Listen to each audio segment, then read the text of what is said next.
Hi everyone, it's Az here from HeelvsBabyface. Now I probably don't have to introduce this person to you. You've probably seen them around the place over the course of the last couple of weeks, but just very briefly, this is Frosk.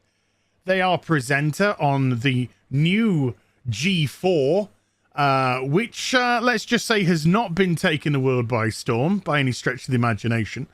And a week or two ago, they decided during one of their shows to do a spontaneous, scripted sexism and gaming rant. Now, initially, or one of the, at least the reason why she said on the actual stream itself was because there were people in the chat who were saying that she wasn't as bangable as the previous hosts. Oh, woe is her. I guess ego is a thing. And that it was weird for men to talk this way, which it isn't. We all do it. Women do it as well about other women or other men. Let's not pretend that they don't. So that in itself was just ridiculous. Waffled on about how dehumanizing it is. It's anything but dehumanizing. It's actually saying that you want somebody, so it's far from dehumanizing. And then stressing that their unconscious bias was ruining her day. I've never heard so much current day buzz talk bollocks from generation fucking snowflake who just can't seem to handle anything that contradicts their own worldview or potentially infringes on their bubble. When I say infringe on their bubble, of course I mean when they pop their heads out, scream sexism, misogyny, racism, blah, blah, blah, blah, blah. And then when they have opinions thrown back at them, start hiding back in their bubble, claiming all the things that have been screaming, oh, I'm being repressed. Oh, I'm being attacked. Oh, woe is frickin' me. Oh, and by the way, Ryan Kinnell did a fantastic video yesterday about one of the performing seals sat next to her, who was clapping Frosk on, saying, you go, girl. It's weird that they talk this way. You're giving it to them. And he's quite happy to talk in a manner towards ladies on his own channel. He's quite happy to, what I imagine Frosk would say, dehumanize those women. Now, of course, I don't have a problem with what he was saying, but being a hypocrite is one of the greatest things when it comes to these sort of people. And then, of course, there was Adam Sessler clapping like a, I don't even know what. I'm just going to go massive dickhead. While he has been putting out some of the most vile tweets that you've seen. Not just literally saying things like Republicans drink piss, they're all racist. You know, these massive broad generalizations which just do nobody any good. But it's what stupid people say because they're absolutely unable to have a nuanced conversation or have a nuanced argument as to why people might vote a certain way or buy a certain fucking color of clothing.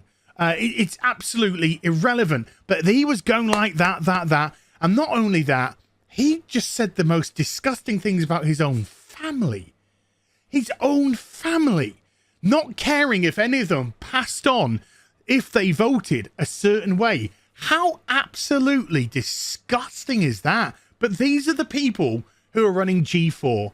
These are the people who are only contained in their own little bubble.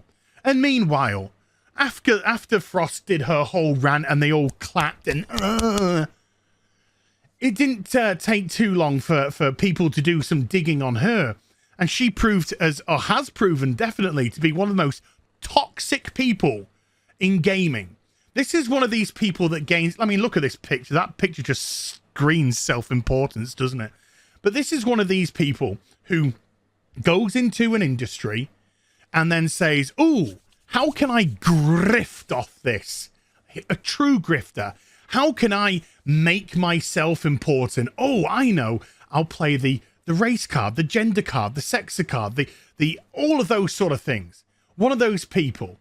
And because and there's nothing wrong with having an opinion, but when you have an opinion, expect to also have clapback. And they just proved to be a very toxic person within the LoL community. Personal attacks on people, all this sort of stuff, which made the community dislike her.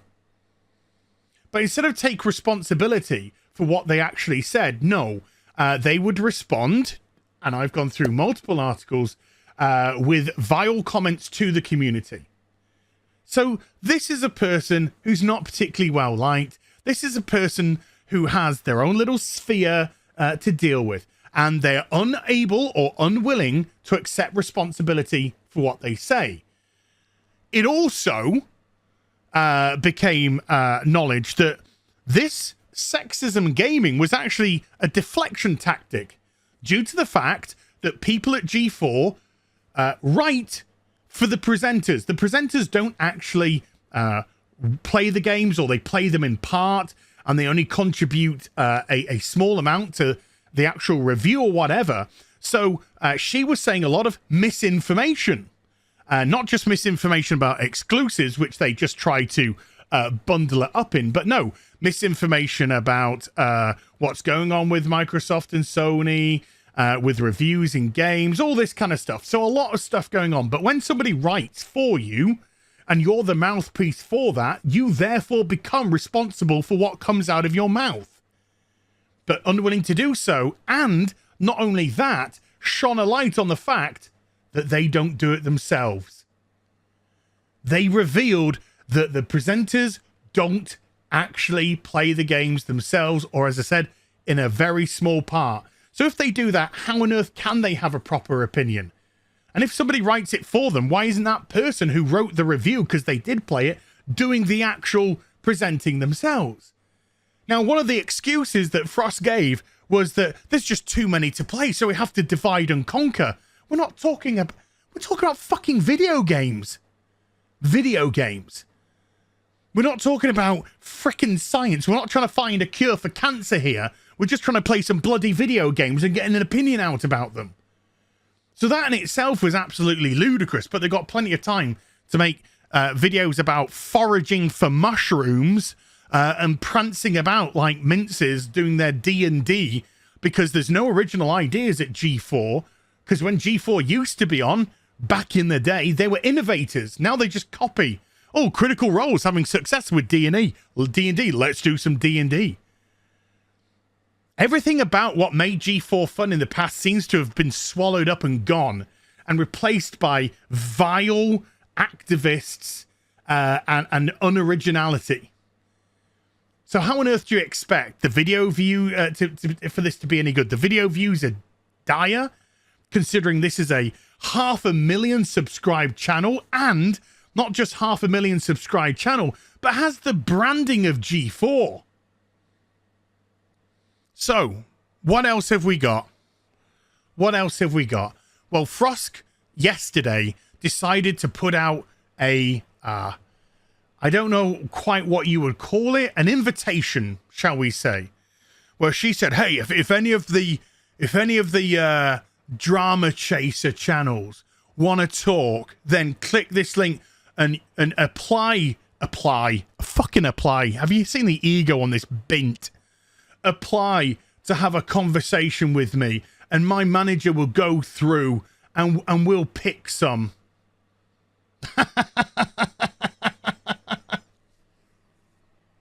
The absolute fucking ego. You think this person can be taken at face value? Oh no. Oh no. And then they start tweeting out as people start to apply, and initially, at least initially, the email that they gave was incorrect and went to a dead link. Yeah, so great start there. But then she started to say, oh, I can't wait to talk to these people and just have them take back everything that they say about me. And all this stuff that they've been saying is vile. You are the vile person. Nobody gave a shit about you until you opened your big fucking mouth and decided to rant and have a go at the community. And now that the community, the gaming community, is having a go back at you, you're playing victim.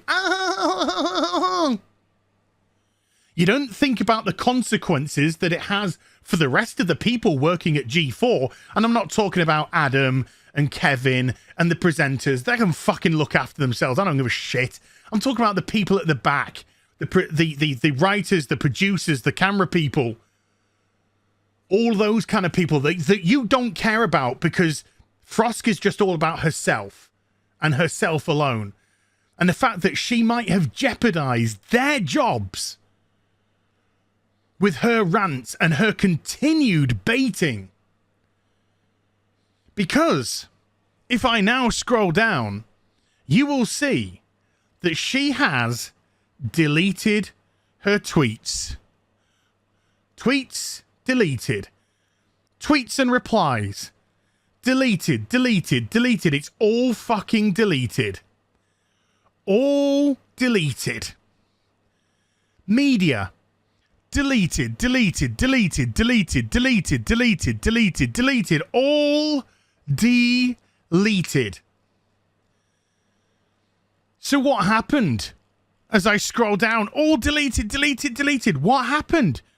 Did Comcast eventually tell you to shut the fuck up? Did you actually gain a modicum of self-awareness and realize that you were an absolute fucking embarrassment, not just to yourself, but to your G4 and your work colleagues? Who knows? The only things that remain are the likes that she stuck on videos. Liking herself, what a surprise. Just the likes that she put on the videos, the only things which have remained on the account. Now, this is quite telling, particularly with everything that she's been doing the last few days. And does it mean that something's actually happened? Or, like I said, and that could be within G4. Or has someone decided that they need to button it down? A vile person. Just a vile person that is toxic wherever they go. And as all good cowards do, cannot take responsibility. Cannot take responsibility for what they've said and their own actions. Delete the evidence. Delete it all. Delete it all. Delete all the evidence. Hope you enjoyed the vid. If you did, do give it a thumbs up and also subscribe to the channel. Follow me on social media and YouTube for live streaming. Links are in the description box down below. And I'll be back with some more stuff very soon. You take care. Bye for now.